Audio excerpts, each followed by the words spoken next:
This is the Power Producers Podcast, where we are refining and redefining the sales game. Rule number one is you have to believe in yourself. You're the only one who doesn't think you belong in this appointment. The prospect has already validated your existence by scheduling time with you. Get it through your head you belong here, go in there, crush it, and close the deal. A place where sales professionals can come to learn from other sales professionals and thought leaders that have mastered their craft. The difference between a good salesperson and a best-in-class salesperson is only 2 minutes. By spending an extra 2 minutes on what you might think is a mundane task in the sales game, you separate yourselves from the pack, you grow your book of business, you close more deals, and you retain your accounts. As well as their peers who are still striving for perfection to achieve their why. I have a wife and 4 kids. Failure is not an option. Real sales professionals, real stories, real results. Are you ready to feel the power?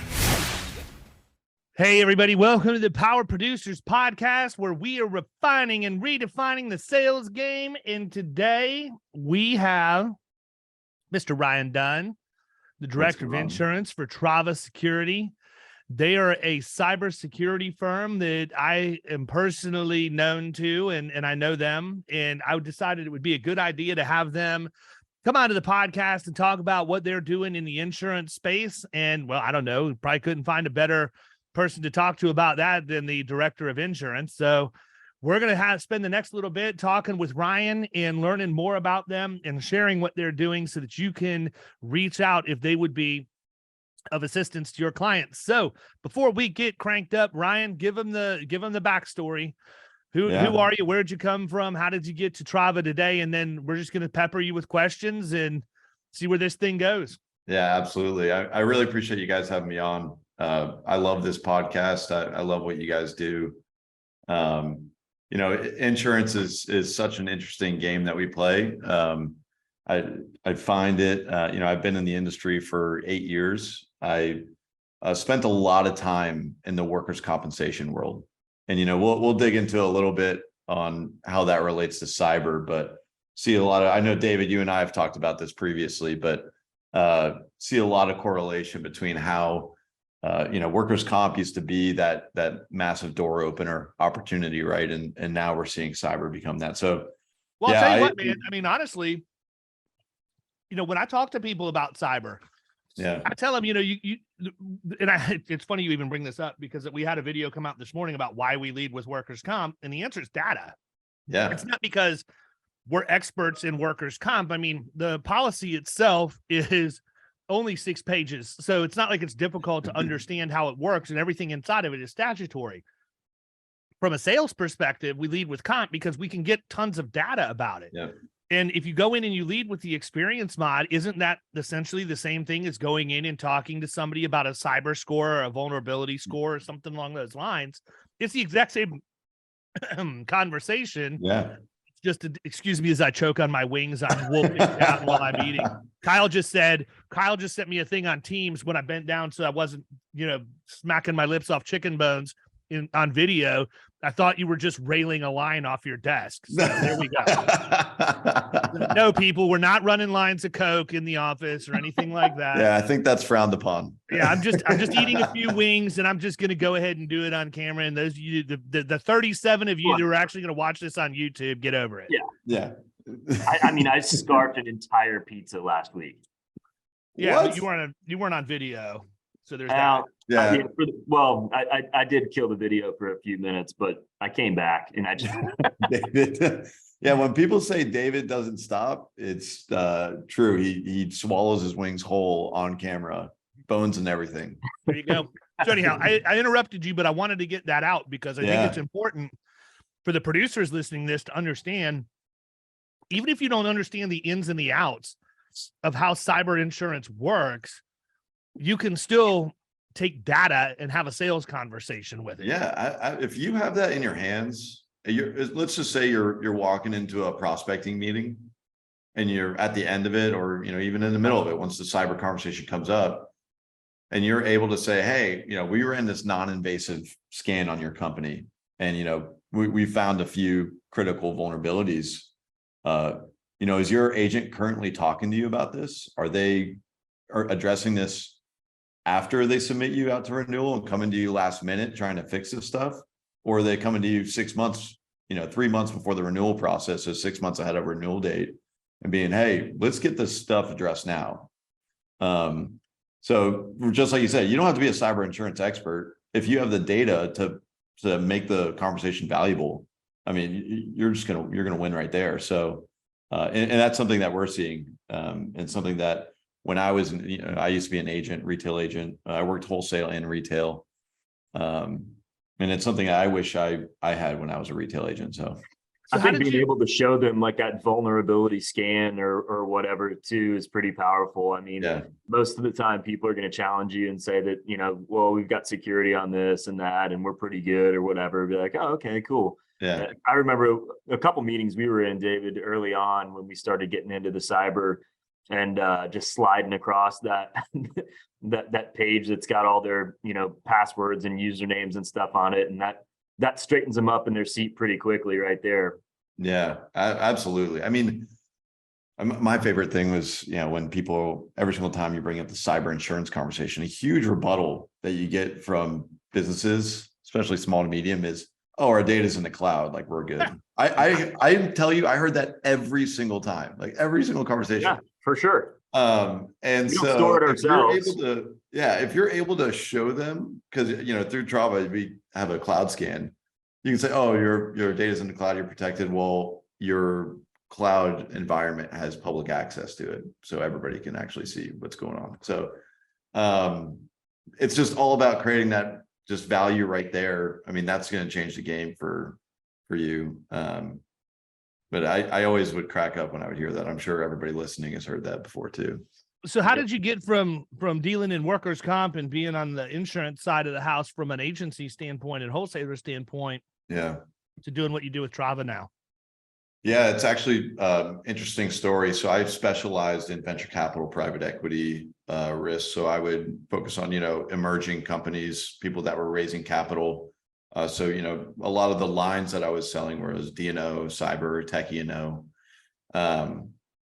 And I was in a conference, funny enough, the agency I worked for, they would invest me, but they didn't sponsor me for this one. And I was like, I'll bet on myself. I'll go to this conference. So I sponsored myself, went to Atlanta, Venture Atlanta, if anybody's interested in it. It's a great conference. And I met this guy, Seth, who is the principal at High Alpha, which is the venture capital company that backs Trava. And he's like, yeah, we're based out of Indianapolis. I was like, venture capital in Indianapolis? Like, what the hell? Like, that is the most interesting. I've stepped foot in Indiana twice in my life. So super interesting. I'm a huge website nerd. So I went on their website and I fell in love with it. And I just was constantly on their website, and I was at my office and I ran across the company Trava, and they were looking for somebody that specialized in cyber and E&O. And, I reached out to Seth from a standpoint of, hey, I can help these guys out from a consulting, standpoint. But it just, the opportunity was too good to pass up. So that's how I transferred over. So I think a lot of us now is producers or agents, whatever we want to call ourselves. We're used to the people, the Corvuses, the coalitions, the at-bays of the world that give you the vulnerability assessment when you go out and quote. And I understand that those tools are useful, right? I'm not, especially after I call them out by name, I'm certainly not going to make derogatory remarks about them. They do have, those tools do have their place, right? Yeah. There goes your appointment, by the way, David. What's that?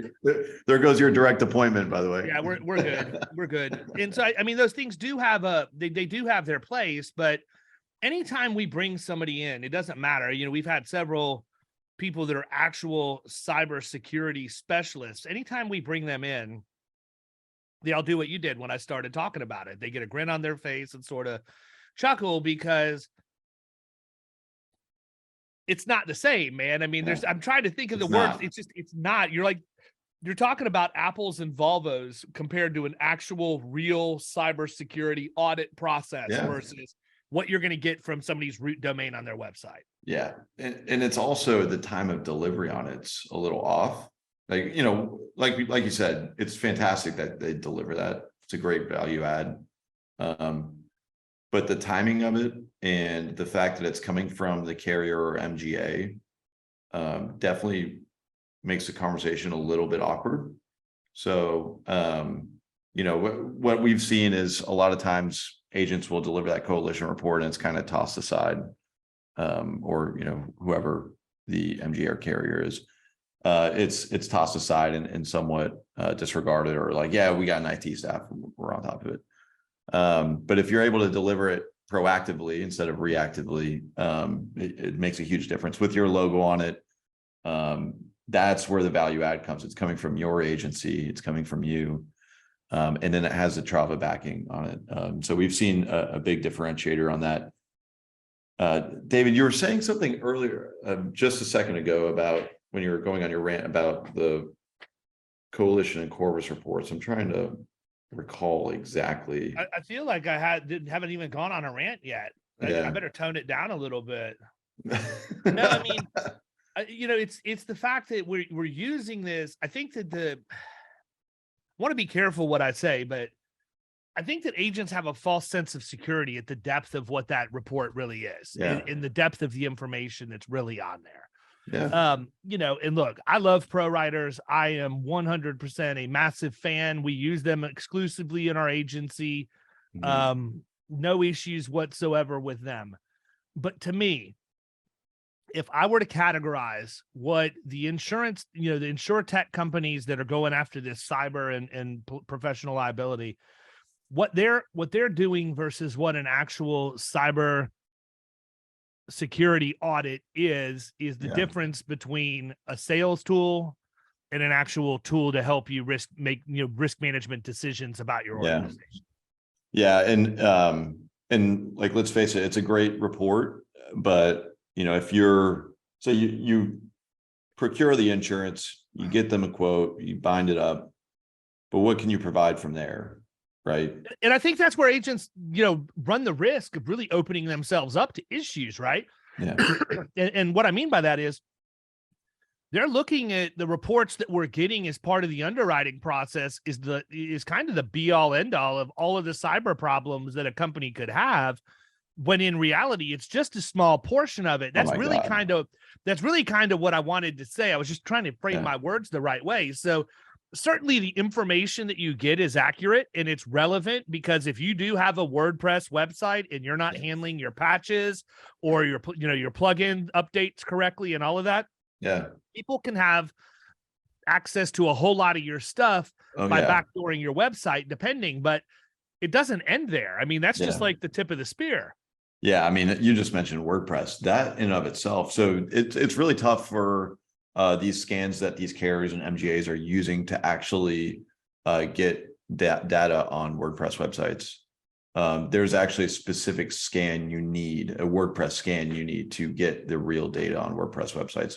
If you just use the typical external scans based off the IP address, you're just going to get a bunch of like WordPress data back, not the actual company's data. And yeah, you know, it's just an external scan, right? That is the surface level of, I mean, you can tell that it's not really necessarily working because of, look at the loss ratios of these carriers and MGAs. I mean, they're getting crushed. You know, the modern cybersecurity infrastructure is your cloud environment, is your web app. If you're, you know, running some type of web app application, it's your third-party applications that you use. That's the data that these carriers need. That's the data that is super valuable. And, you know, we can get into that in a second, but, you know, the problem of cyber insurance and these massive losses won't be solved, and carriers' ability to properly risk select won't be solved until they can get that internal data.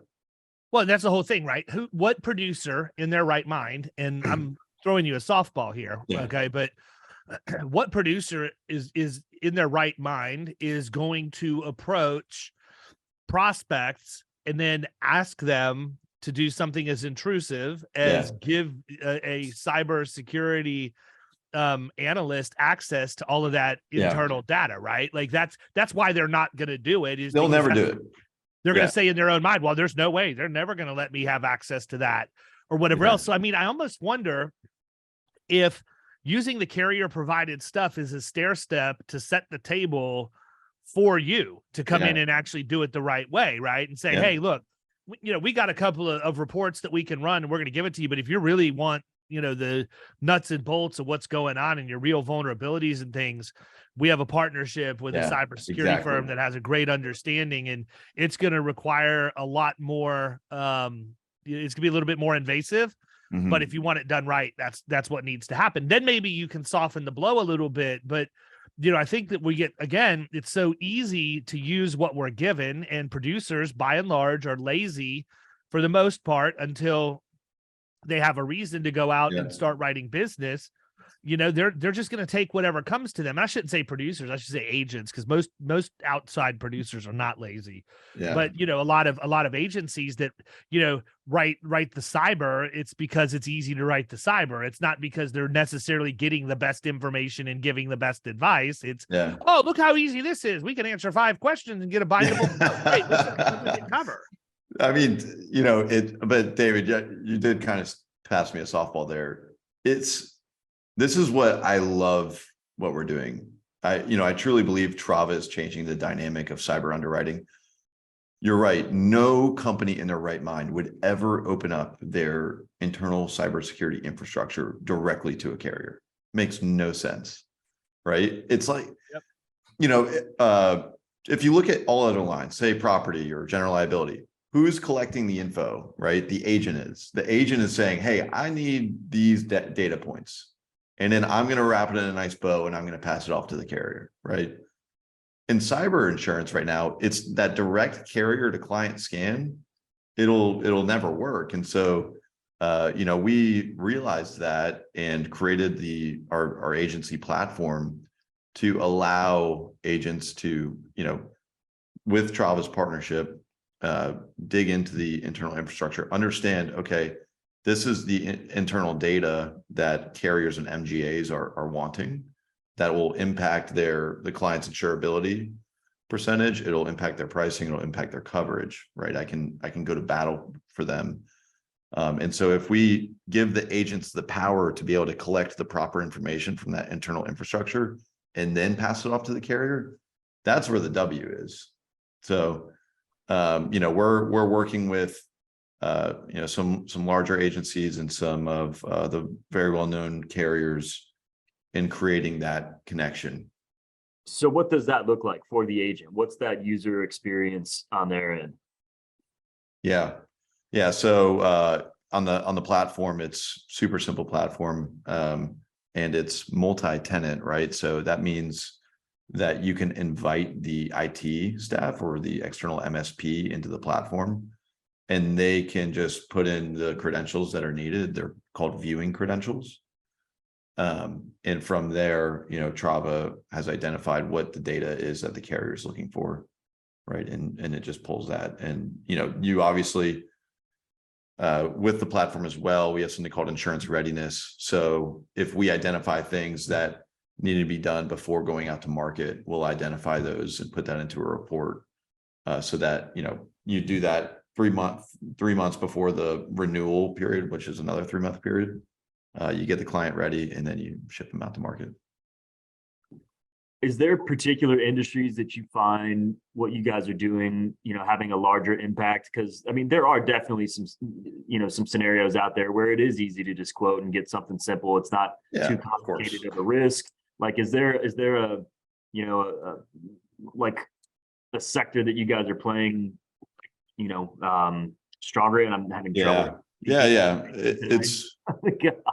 Yeah, if you think about it, it's like, there are some industries that's just like, you can go to a Pro Writers or, you name it, where you can just go through a simple quoting process and just get those quotes, right? It's there is that, small business market like that, where you just got to click yes on MFA and you basically have a quote. but the sectors that we're seeing need the most help with this, manufacturing, any type of public entities, SaaS, those are going to be huge. So Got it. Yeah, I think manufacturing facilities, food processing, like big commercial bakeries, things like that, where you have a lot of automated equipment that's driven off of computers. yeah, Those guys really, unless they're starting to ramp up how much they're talking about it at like trade association meetings and things like that, oh yeah, most of the time they have no clue that they even have an exposure. oh my And God, in the bigger ones, obviously, they're probably going to have their act together, but those are like the big national brands, not middle market companies, and certainly not small business. And the truth of the matter is, is it's the small and medium sized businesses that are the biggest targets for this stuff. Absolutely. Because 84%. yeah, there you go. 84%. I think we Yeah. did a graphic on that, if I'm not mistaken. We did an excellent video. I'm sure it was beautiful.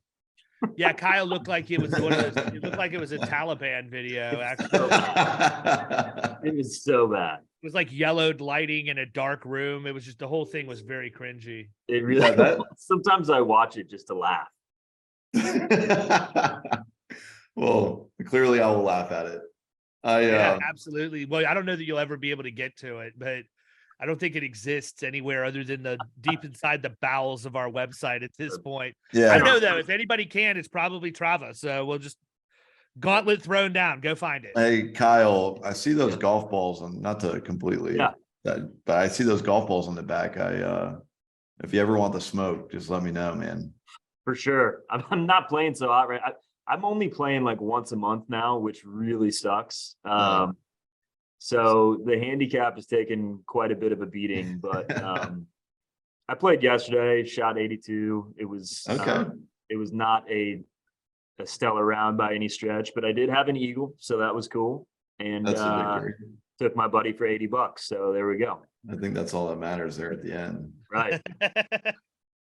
Show me the money. That David, that manufacturing comment you made is so true. We had one of our partner agencies go to a manufacturer, and they just brought up Trava and the internal scans that they can do, and the manufacturer is like, "Wait, are you serious?" And they're like, "Yeah." Obviously that you speak high level and let us fill in the rest from there, but they were like, "We run this every 2 years because it costs so much money for them to do it. It's basically a light pen test, right?" So they won the client right there off a 20-year relationship just because they could provide that data to them. So talk a little bit about that, man. I mean, how do you integrate with agencies? How do they use you? Like, I don't want to get into pricing and all of that, but just I also know that people are going to want some sort of a rough idea on what all that stuff looks like. So sort of explain what an ideal relationship with an agency looks like from Trava's perspective. Yeah, it's we based our price. We actually recently just changed our pricing like last week, but we wanted to change it so that it could mold with any size agency and grow with the agency, right? At the end of the day, the point of our product is to drive more revenue to the agency, right? And so it's right now it's a per client basis.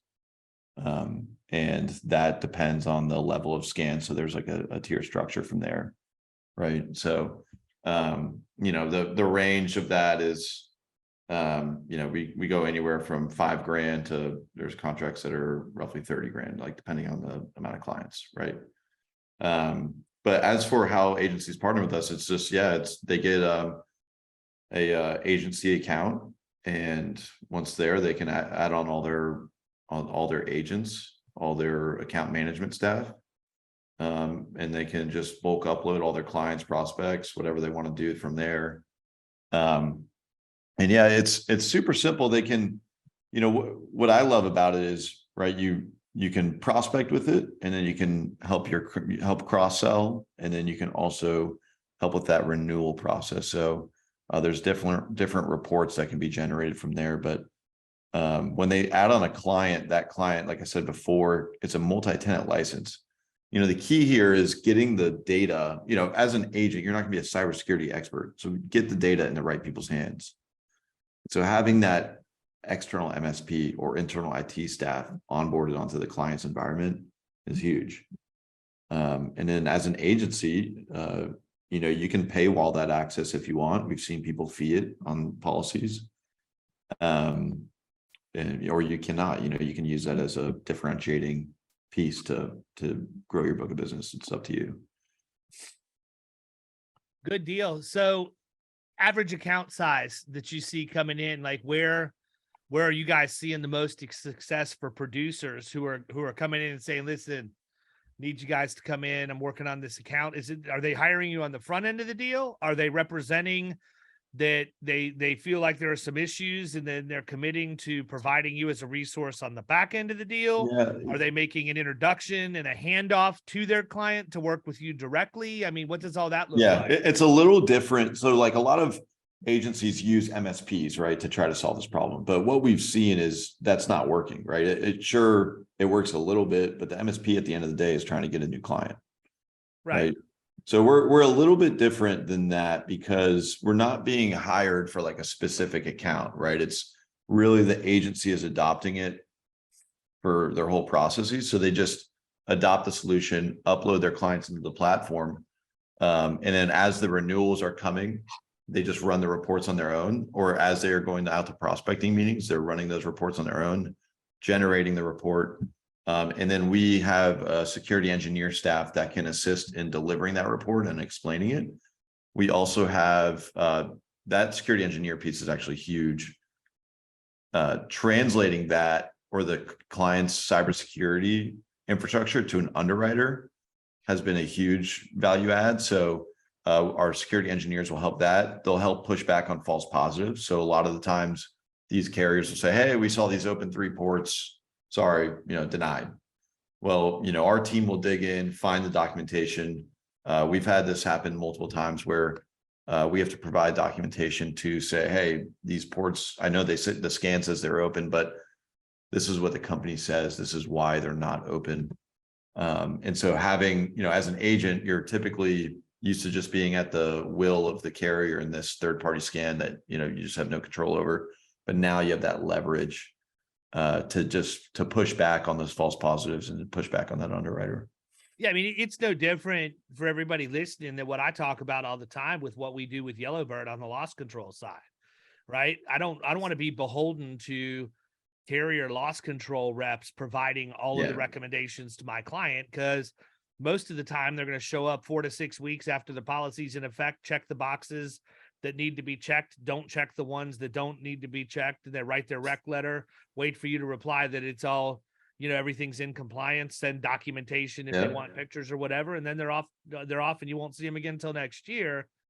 That's not how we roll, man. We want to invest in our clients. And I think that probably one of the things that's important is to really understand, what clients are worth investing in and which ones aren't, right? Yeah. And so, my question is understanding, and I know you gave a range on price point, but I want to back up for a second because I want to have you be able to clarify a little bit, because I think if I know our audience well enough, they're sitting here in the back of their mind thinking, well, wait a minute, I have to pay $5,000 for every one of our renewals that we put into this system. No, that's just that's an annual contract. Yeah, that's $5,000 for the platform. Right. So I wanted to make sure, because that's what it sounded like coming out. So maybe clarify that a little bit, because I don't want everybody running off thinking, oh, that's great. David brought this dude in here who probably pulled up in his Bugatti to the podcast. Yeah, no, hell no. It's not $5,000 per client. That would be insane. It's $5,000 for the annual contract, right? That's going to get you $5,000 is going to get you, I believe it's 100 clients. And still what we like to do is we like to delineate between clients and prospects, right? We want to empower you to go get as much business as possible. So we're not going to charge per prospect, right? It's once they're a client, that's where that counts towards your client count, right? So yeah, it's, $5,000 just gets you the platform, gets you like 100 clients, unlimited prospecting, that type of ordeal. Nice. And so that's a no-brainer at that Yeah. point, right? I mean, we just did a case study on one of the David, one of the agencies that listens to your podcast, and I know you're friendly with them. And they just explained to us they have a 1,045% ROI right now with Trava, which is insane. Yeah, no, that's awesome. I mean, I can see it, man, because if you're a producer out there and you haven't connected the dots yet, where this is extremely powerful is honestly in the submission process as much as anything else, because you want to be able to show that you have proactive things in place. You want to show that you went looking for this stuff before you went to the underwriter and asked them to make a decision on whether or not to insure this company. So it's really a completely different angle that a lot of your competition, quite honestly, is not going to be doing. Yeah, they won't. I mean, there's a 99% chance that they won't. And we're still a fairly new company. We released this product 6 months ago. Trava, when I first came on, was actually offering insurance. And so we've done a little bit of clay molding and pivoting. And, we've finally established our position as an agency enabler, right? We want to empower these agencies to go get more business. I do want to back up real quick. I mentioned something about MSPs. It is kind of working, but it's not. Like, it does work if the client's willing to move off of their current infrastructure, but that brings in a full new sale that's going to distract them from what you're trying to do. And so, what we've seen, I just want to clarify this real quick, is yes, have that MSP partner in the case that they need to fix these vulnerabilities and they don't have somebody. Definitely have that in your back pocket. But, how the Trava platform is more of the knot tire between all parties, client, agent, in-house IT, external MSP, and then if you want to bring in an external cybersecurity company as well, you'll be able to use that. We call it the agency cyber insight platform to manage all parties. So cyber is something that's constantly changing. It's something that we talked about a bunch. What kind of trends have you been seeing? Where do you see it going over here over the next 6 months or so? Like, what are you excited about?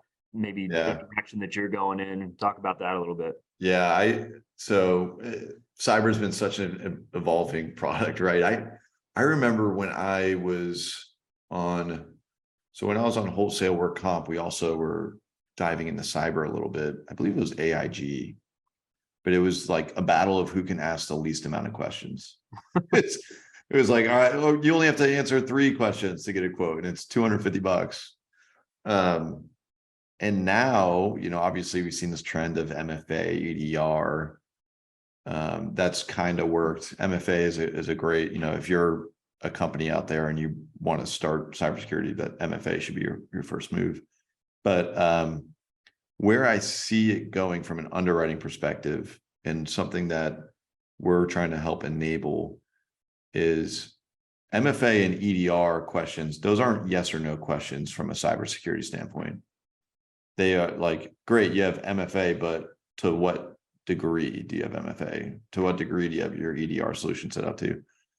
And so having that question being answered yes, and being able to prove the depth of MFA, that's where carriers are trying to get to. And we think that's going to be a huge differentiator from not only making sure that you're, from an agent's perspective, making sure your clients better protected, but impacting their pricing, impacting their coverage.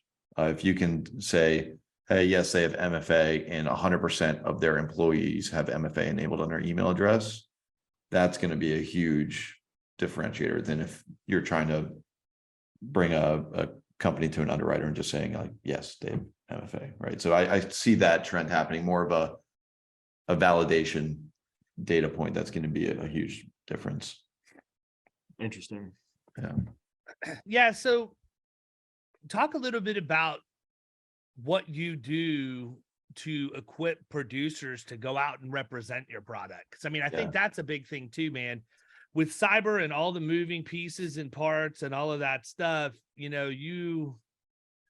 have to really have some level of understanding. And producers are notorious for knowing a few details and then winging the rest. This is not an area where you can do that. So I have to imagine you've got some sort of a knowledge base or ongoing educational resources for producers to be able to dive in and really figure out how to hone in their messaging at the point of sale and know what to promise and what not to promise. Yeah, we are big believers in education. Our CEO actually created the cybersecurity program for Purdue, also a former FBI task force officer. If former FBI actually exists, we still have yet to discover that. But we constantly are training our partner agencies. We do in-person training. We do internal like webinar training as well. And we do that on an ongoing basis. And that's anywhere from how to leverage cyber to bring in new business, right? And so we show them how to leverage the tool to do that, all the way to going over cybersecurity basics. What does open port 22 mean? What's important to look at in these types of scans, stuff like that. What's the biggest victory you've heard so far? I mean, I know you mentioned the one as far as the ROI, but has there been an account that you can, recall that where the producer went in, they represented that, hey, we've really got a great tool in our back pocket, and they bring Trava in, and it's just like, holy cow, like if we would have waited 2 more weeks before we did this, it could have been an absolute disaster. Yeah. Any stories like that you can share? Yeah. We've come across that a few times where it's like, hey, we've had a few different cases, right? We've had some where it's like, hey, they already had a breach, and they adopted Trava too late. And then once they adopted us, we ran a scan and we're like, hey, we definitely could have identified this. So there's that risk management piece that we get. I would say most of our wins though, are related to winning agencies new business, right? They're able to bring Trava in or represent Trava as their white labeled solution, and identify things that this client had no clue about. I just got off the phone 2 weeks ago with one of our agencies we brought on, and he went to a bank, which, I mean, they obviously have to have pretty tight cybersecurity controls now. And they identified a ton of stuff, and they were so thankful. And it was a prospect at the time, and they obviously won the account. It's somewhat of a large bank, which was concerning. But conversations like that get me absolutely fired up. It's like, are you kidding me? Like, the agent was able to go in there, use the scan, identify some vulnerabilities, leverage our engineering team, and win a large client. That's pretty damn cool. Yeah. So here's my thing, man. Like, to me, this is a no-brainer, and it kind of falls into the flexibility and the beauty of what happens when you're in a fee-based relationship with your clients as opposed to a commission, right? Oh yeah. Because where my mind is on all of this, if I have a single account that has an issue, and let's just say the account's 50 grand in revenue, it doesn't have to be, but I mean, maybe it's 25. It really doesn't matter, but it's big enough that there's some meat on the bone. And I decide that part of what I want to do is include Trava Security's platform for them. I'm going to line item the 5 grand and bill it out on the service fee to a single account so that I recoup my money, and then I can use it for everybody for the year, right? I mean, it's no different than me just paying the $5,000 out of the agency, but I want producers to be thinking about this, as a producer should be thinking about things. I think that one of my biggest superpowers, but also probably one of my biggest curses, I was talking with my buddy Josh Gurley about this last week, but I've always just said, nah, I'll sell my way out of it. Doesn't matter. Oh, I want that. I'll just go sell another account and buy it, And I mean, but I think that a lot of producers think that way because we have the ability to do that. We can control how hard we work, how hard we prospect, what we bring in, and all of that. And so the problem is, I think that we've got a subset of agency principals out there that would look at a tool like Trava, because I know this because they look at tools like Mineral and Yellowbird and all of this other stuff. And they're like, I'm not spending any money on that. Well, that's why you're losing accounts to people who are spending money on stuff like that. And I even made a comment in one of the online forums I'm in last week about the fact the days of simply placing insurance and selling it based on price are gone. Everybody's shopping at this point, right? Everybody with the economy where it is going out and they're looking under every rock for where they can save a nickel. And unfortunately, we love to brag about the fact that the agency, the insurance industry is somewhat recession proof.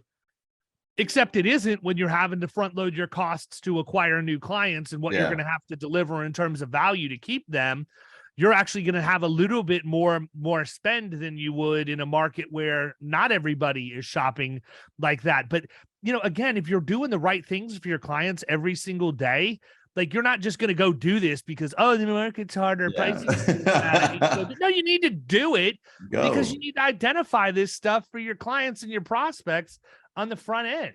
Yeah. I mean, it literally comes down to defense and offense, right? You're not going to win with a defensive mindset. I'm not going to invest because I'm scared I'm not going to, recoup my money or whatever. You're not going to win with that mentality. You need to be looking to invest into products, solutions to bring more value to your clients.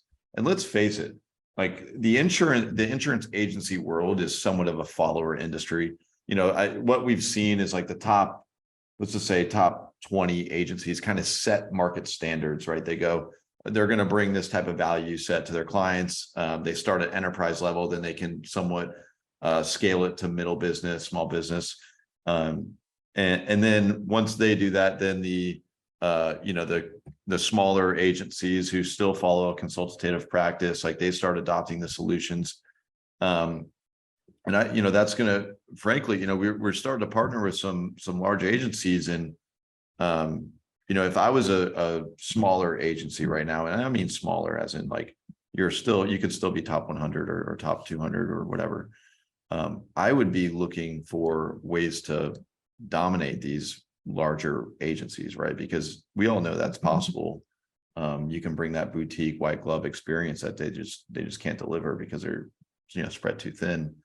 And so, a product like this, a product like you said, Yellowbird, those are those differentiating products that are going to set the tone and make you win new business against the larger guys. So,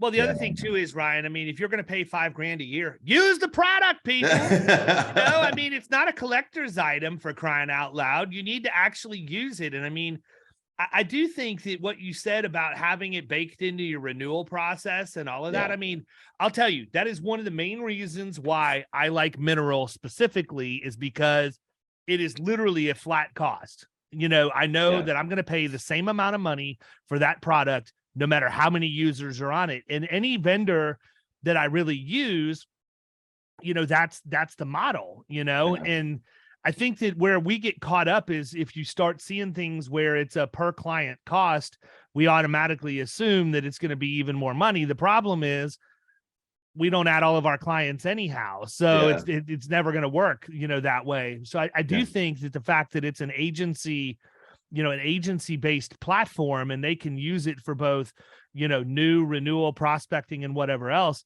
that's fantastic. And I did see, I do know that there's probably, some charge if you go over a certain number, right? Like, I mean, they have to be accurate in their bracketing, but people, if you're not using this at all now, don't be freaking out about if you have a certain number of clients that you're dealing with in year number one. You're not going to do it for everybody anyhow. Yeah. No, you're not. We don't see agencies putting everybody on there. And also it's buckets of clients, right? So it's like, okay, you exceeded 500 clients, like we have to buy like another bucket. So it's not like onesie twosie where you're like, oh shit, like I just added another client, like I'm going to owe Trava money. Like that sucks. We don't want that. So, invest, you get that amount of clients. And then if you hit that threshold, which we still have yet to see people, really exceed that a lot. So, and obviously, there's discounted rates as you go up in client amount. So, well, I can tell you, Ryan, if I exceed the 500, amount, I'm gonna happily write you that check. Yeah, right.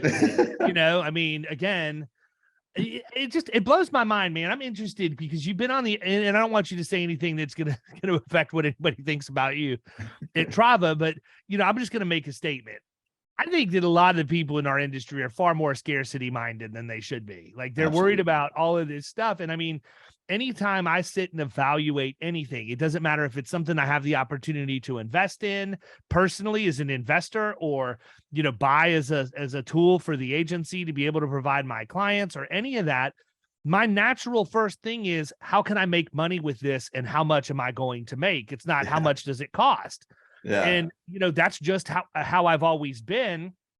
Not a lot. I mean, I'm not going to say not a lot of people, but people in our industry don't really think that way very much. Right. And it's actually cost me relationships in the past because I'm so much forward thinking and optimistic and I'll just sell my way out of it versus the bean counters are like, nope, you're a cowboy, man. You're a riverside gambler. You're a riverboat gambler, rolling the dice. And no, that's not the case at all.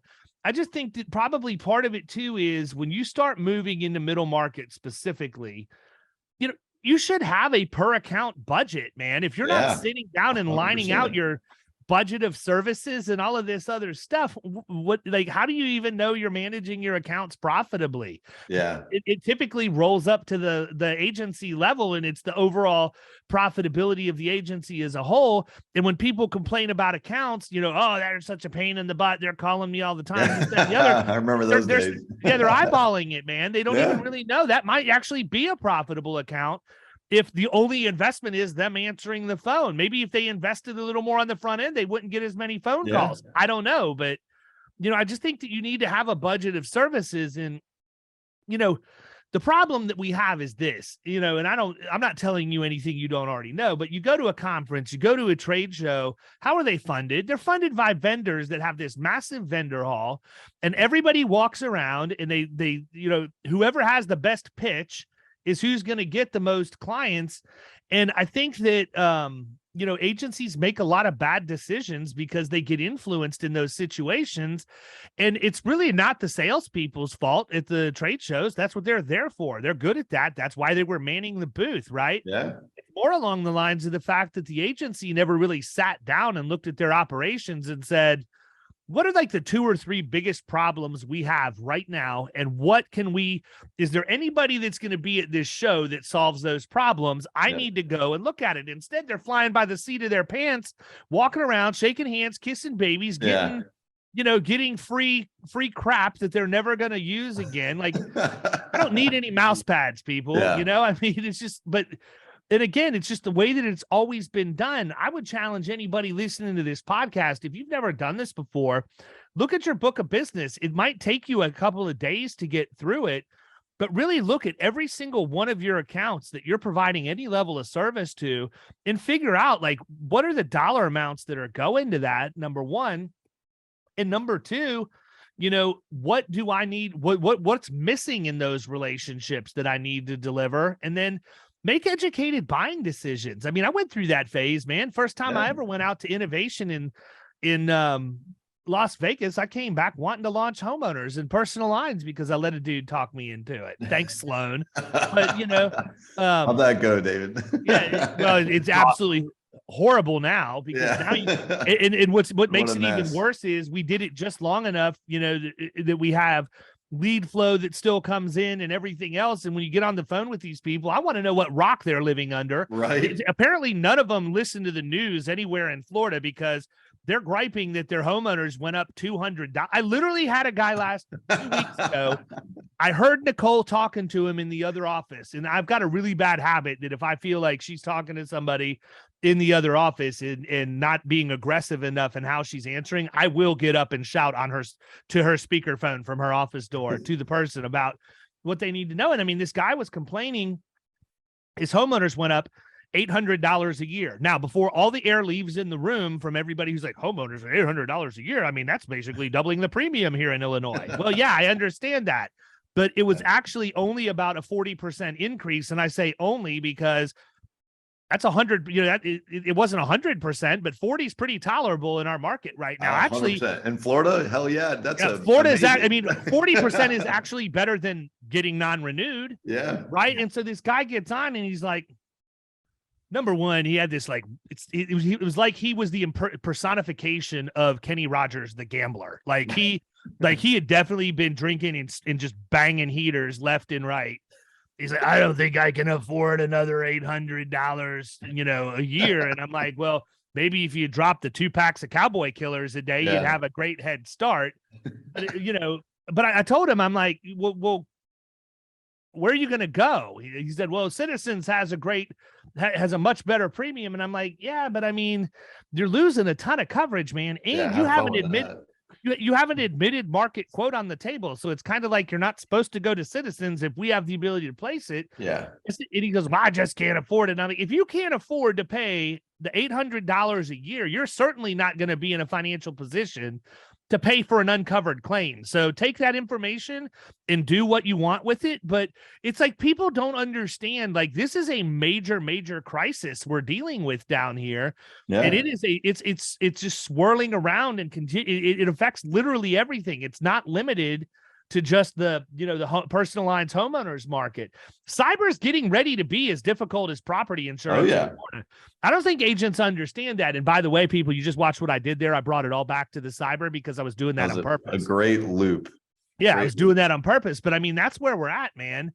We're at a point, and you brought it up earlier, loss ratios are out of control for some of these carriers. Absolutely. And it's something we've been talking about for several years now. Nobody really knew how to set pricing, right?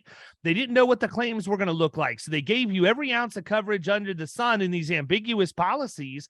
And then claims started coming in. It was broad coverage, cheap price, which is always a recipe for disaster in the underwriting world. So now they're getting to the point where they're getting off certain classes of business. Good luck, MFPs. If you were that good at cybersecurity, you'd great renewals, but it is what it is. And I think that agents really need to stand up and pay attention to what's happening here, because this is going to be something that is going to cost people business if they're not proactively dealing with not placing cyber insurance, but giving the good risk management resources for cybersecurity in general, period.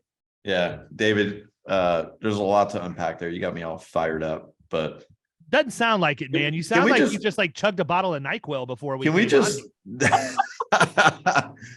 My voice can't get monotone, so I apologize about that.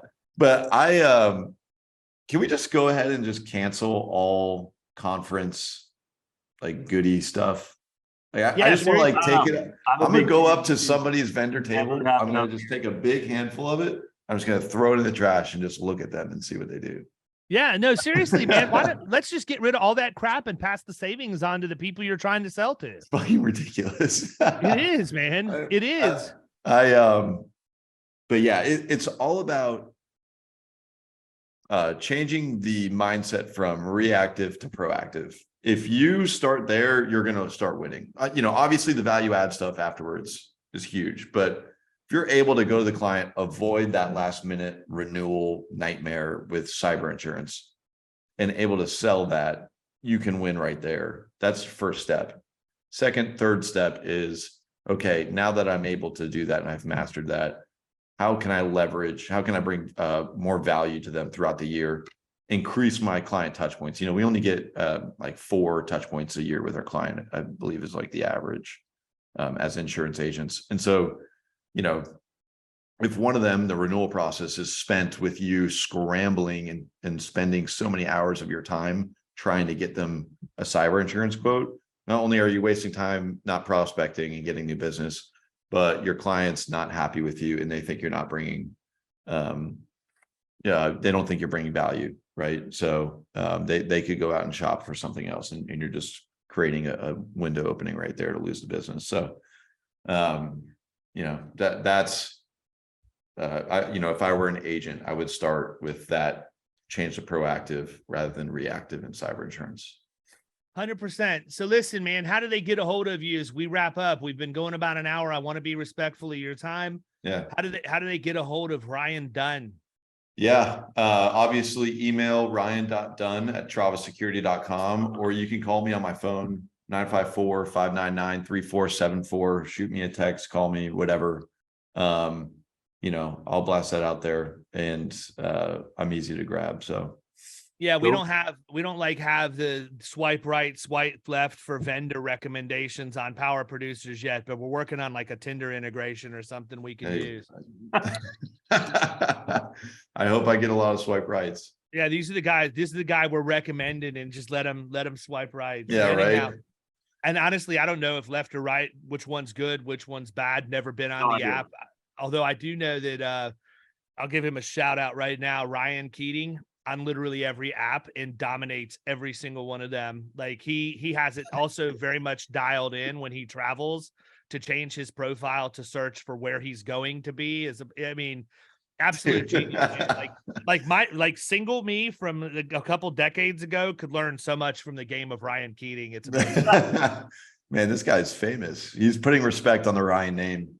Yeah, absolutely. And coincidentally, you actually somewhat resemble him. Kyle and I chatted really quick in the back channel. He's like, this guy reminds me of Keating. So maybe Keating's just on. We need to have him come on again. The problem when we had Keating come on is it took him like 45 minutes just to talk about all of his life's experience and work before he got even to where he was in insurance. That's how much crap this guy's done. I told him I felt like I was interviewing. Yeah, I told him I felt like I was interviewing Forrest Gump, when we talked the first time, because it was like that much. So, oh man, and you were the lady on the bench when he's trying to dig into the stories. Yeah, or the entire movie for that. Yeah, right. So anyhow, well, listen, man, I want to thank you for coming on today. Send Jonathan my best. We're gonna have to get him on here. I may have to call him out for hiding a little bit and say, put on your big boy pants.